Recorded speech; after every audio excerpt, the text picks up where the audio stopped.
Apa bahayanya ketika kita tiba-tiba ngide atau diresepkan, ya walaupun yang kamu bilang ada basisnya pasti dokter Yes. meresepkan, tapi apa bahaya ketika kita secara sembarangan mengkonsumsi antibiotik? Oke, jadi gini, antibiotik itu kalau misalnya aku bisa jelaskan itu ya, punya sifat yang bisa memorizing.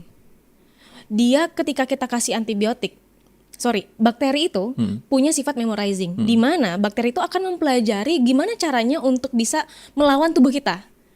Jadi ketika bakteri dalam tubuh kita itu dikasih antibiotik, dia akan mempelajari, oh gimana nih cara melawan antibiotik ini gitu. Meskipun pada saat itu sembuh gitu ya, nanti 2 hari lagi, 3 hari lagi gitu, pasti dia akan balik lagi dengan bisa dibilang kemampuan yang lebih kuat.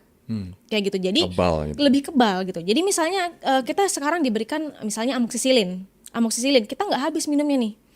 3 kali sehari misalnya, 3 kali sehari, tapi belum selesai pengobatan kita udah ngerasa enakan, ya udah kita nggak minum antibiotik.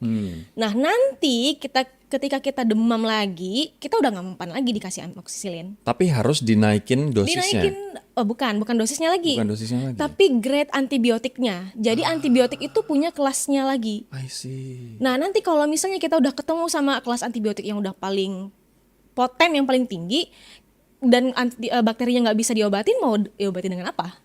Oke, justru malah berbahaya ya, Justru Za? malah berbahaya. Ketika kita sembarangan konsumsi antibiotik. Dan uniknya penyakit-penyakit yang orang membutuhkan antibiotik itu justru dari penyakit-penyakit yang bisa dibilang remeh-temeh.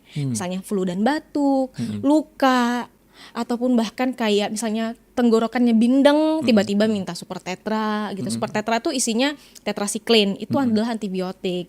Kayak gitu. Artinya kalau batuk, pilek, demam, flu, itu nggak perlu antibiotik?